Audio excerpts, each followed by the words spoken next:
Hey everyone, welcome to Zozo Anime. I'm your host, the one and only King freaking Kansas, here to bring you another anime TV season review your way. In particular, guys, it's a season 1. What I'm exactly talking about, I'm talking about a little anime thing that everybody recommended on YouTube land for me to check out next. It's called OSHI no Ko. Season 1, it's 11 episodes, came out in 2023. There is 3 seasons or 4. I'm going to probably watch the first 2 this time around, and then I'll watch the last 2 later on. It's rated TV 14. There's, I think, the first episode, and I know for sure because I watched it, it's like a mini movie. It's an hour and 22 minutes. The other, I guess, 10 episodes of season 1 are about 23 to 26 minutes each. But I understood why, after I watched it, why they did it in that fashion. They wanted to do kind of like an origin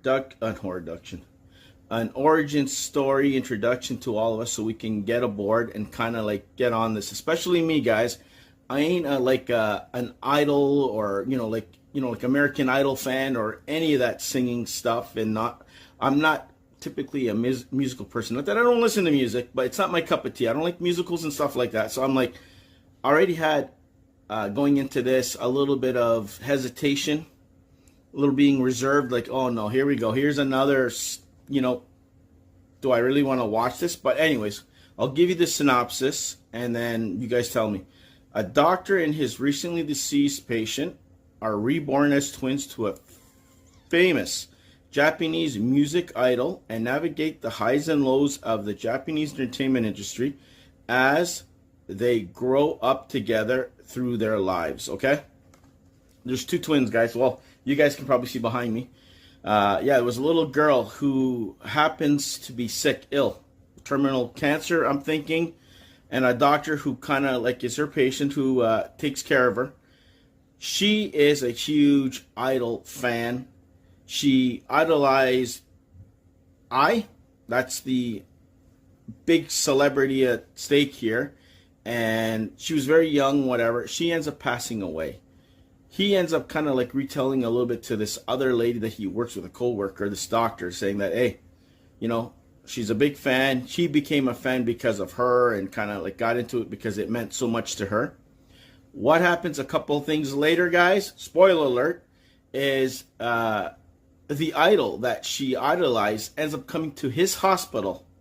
And guys, the kicker, she is pregnant and 16 years old. And in that industry, it is like shameful. It's controversy. It's everything you can think of. It's not a good thing, okay? So she comes there. She discovers she's having twins. Okay? So he becomes her doctor because of his patient that passed away.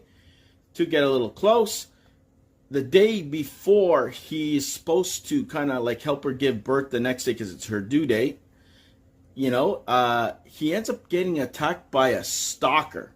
Yes, you heard me right, a stalker of the idol. Oh my God, he was livid. I'm telling you guys, like, he gets confronted. He chases him down in the middle of the forest. He ends up getting pushed off the cliff by this stalker. He ends up passing away, okay? And then this is where it really gets messed up. I think, was it a couple of months later or something? All of a sudden, the twins that are born open their eyes, and who is it? The doctor and the patient who passed away. They're posing as brother, sister, to, of all people, the idol. So that's their mother. They end up growing, being raised in the entertainment, and you kind of get an idea. We don't know who the father is. There's a little mystery behind that, and the kids are growing up, and the kids are much older than what they appear to be as toddlers. So they're really advanced. And their mother, thinking that they're just smart kids. So she goes through it, whatever, and you kind of find out a little bit here and there that, in the industry, you learn to lie and kind of say yes and appease people, but not really mean it kind of thing. So that goes on for a little while. She's struggling. She's trying to make it. The kids are a little grown. They're like toddlers at this time, like maybe 4 or 5 years old. And then, they meet particular people, like an actor who he ends up meeting the boy, Aquamarine. She called him Aquamarine, so Aqua for the boy and Ruby for the daughter, right? But Ruby, of course, is ecstatic because she came back reborn as her favorite idol's daughter. So, like, what more can you ask? There she is. You can see her in the background. But mesmerizing. She was good. This, hard times. It gave you a realization of the entertainment business as a whole, especially in Japan, with the idols and stuff and how they're treated and their mentality, people, the way they treat them like objects and pretty much property, and like they're nobodies and they're just there just to perform and do whatever as they please. So you can kind of understand where that's coming from. But meanwhile, Aqua Rumi, or Aqua, he's a well-established doctor and stuff. He kind of like grew up through that. So he's kind of like navigating, and he's very smart that he can cut through basically the BS of everybody feeding and, you know, putting down his mother. So he was a little bit overprotective and stuff. But anyways, whole bunch of things go down. I'm not going to give you a whole recap. Go watch it for yourselves, guys. This is all in the first hour and 22 minutes. It gets to the point that she's kind of starting to come around. The little kid might get into acting. She's starting to find an interest in dancing. He's trying to teach her and stuff. And then, guys, as she's ready to go back on tour and kind of like get big, this stalker reappears at her apartment. And oh my God, this was shocking. It shocked the king to the core. She gets stabbed and attacked by this thing in front of her kids. The daughter's behind the door. The boy is right in front. And oh my God, and she, even though she got stabbed and stuff like that, she's trying to comfort her kids, the stalker, even the stalker, like what a scumbag. He ends up offing himself later, which is sad. It's never a good thing. And she, as she's dying slowly in front of her son and stuff like that, she's telling him for the first time that she loves them. And this time she means it. Like, she didn't want to say it without being meaning behind it. So she does so. So the poor little girl doesn't see her pass away slowly. He's watching his mother. He's holding her and stuff like that. And oh my God, man, that really pulled at the heartstrings. Like, it was so, like, it felt like real life, guys. And then to get into that, and then flash forward, they're old teenagers and they're kind of keeping it a secret because she kept her kids a secret from everybody else. So it was kind of little misadventures here and there. You got her agent and her agent's wife, who ends up taking him in and kind of was the one who was babysitting while she was coming back on her tour and stuff. She ends up taking him in. They live with her. They grow up. He ends up finding the director to kind of help him kind of mastermind and do all that fun stuff to kind of like find out who his father is and get to the story as like, who is this mystery guy and why did he leave his mother alone and stuff like that. So he's on a personal vendetta, trying to keep his sister out of the limelight so she doesn't go through the same thing. But she's, has the urge to go become the star like her mom. So as that happens on, he kind of opens up a little bit, and then he kind of starts to recruit people who he can trust with his sister, with the help of his stepmother / agent, whatever. So they start to form a group, and they're kind of like doing recruiting. He's doing some shows and acting and stuff, but he's taking gigs so he can further his cause to find out information on their father, which they don't know about, but that's what his agenda is. But at the same time, he's kind of opening him up to a whole bunch of stuff that's going around him and accepting, that his, sister wants to become this and that and whatever. And he just wants to come down to the truth. And that's where it pretty much ends up for season 1, that he ends up finding the 2 other members who join the group, and they end up going out and performing for the show, and they killed it. They literally killed it, with hesitation and whatever, nervousness and stuff. And oh my God, the singer from a YouTuber to a person who's an actor who kind of like decided to go.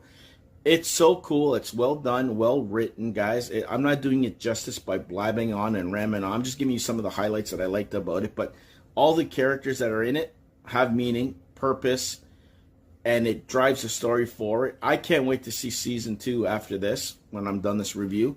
That's going to be another 11 or 12 episodes too. And then 3 and 4, I can only imagine how bonkers it's going to get when she really gets famous and stuff like that, and their careers take off, and what he's going to actually do when he finds out who his father is, and if there's any negativity to it, any badness or whatever, because he's the kind of guy that he's not going to take no BS and like take charge and do what he has to do. And I don't know who he's going to hurt in the process. Could be his sister, could be his people he's close to.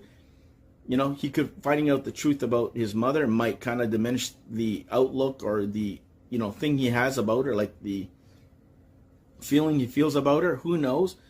but it's sad. It was like, boom, a slap in the face, a long episode 1, and then the rest of the season build up these 2 young adolescents kind of growing up without their mother and kind of like idolizing her from afar and getting to the truths, living life every day and making her proud and all this stuff. And, you know, the daughter, Ruby, following her footsteps, her mom's footsteps. Like, I'm telling you, this whole reincarnation stuff, it all works. It might sound like ludicrous, but when you watch it for yourselves, guys, from after you watch episode 1, you're going to be hooked 100%. You're going to love it. And I can't wait. Like, I don't know, people might be bashing it or don't like it. You know what? I liked it. And I'm not a music guy, and I liked it. So you can see some glimpses there behind me. But Mother Stunning, beautiful.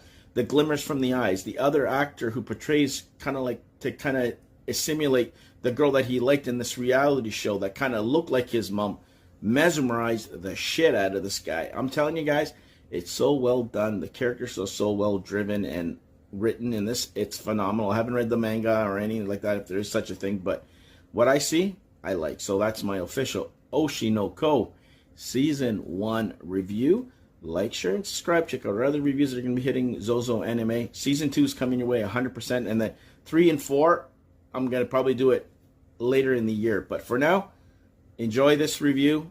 Join me. Leave your comments in the comment section. And then, of course, join me in the next video when I tackle Season 2 of this crazy anime series. Wow.